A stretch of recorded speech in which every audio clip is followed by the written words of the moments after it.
ஒன்று முணுமுணுக்குது.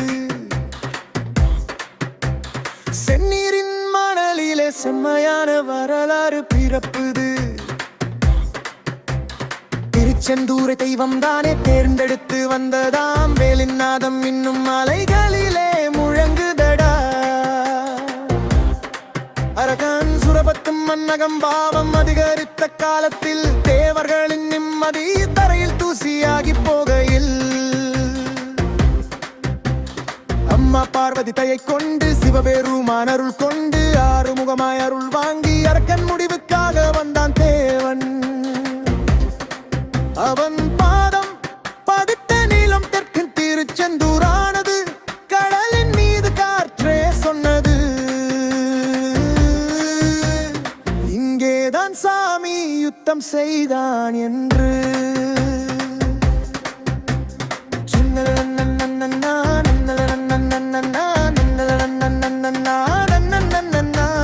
செந்தூரில் தோன்றுற செம்மலே சூரனை வென்ற திருவாயிலே ஓம் சரவண பவா திருச்செந்தூர் முருகா.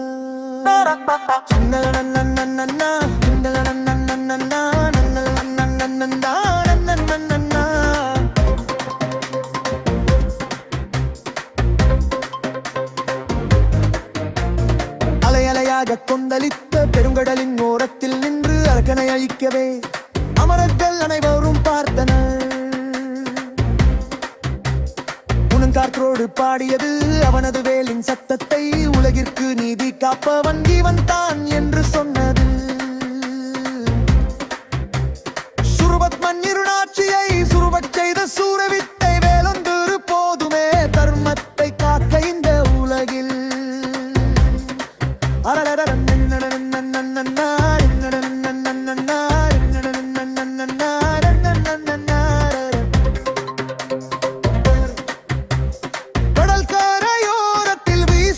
காற்றின் நடுவிலும் காலம் காலமாக நிற்கிறது செந்திலாண்டவன் திருக்கோவில். அலை வந்து அடித்தாலும் நரிமணலும் சுத்தமாகும் அவன் பரிசுத்த தலம் என்று கடலில் வந்து சாட்சி சொல்கிறது. அருளும் வீரமும் சத்தியமும் மூன்றையும் சேர்த்த திருத்தலம். இங்கே தினமும் வேலாயுதனின் நற்செயல் முழங்குது.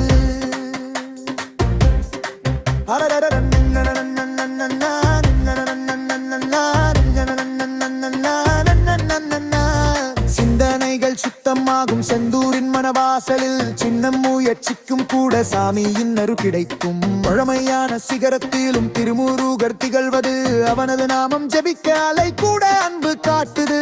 செந்தூரில் கை கோர்த்து நின்றாலே பயமில்லை பாசமோடு காத்திடும் செந்தில் ஆண்டவன் முருகன் உண்டு.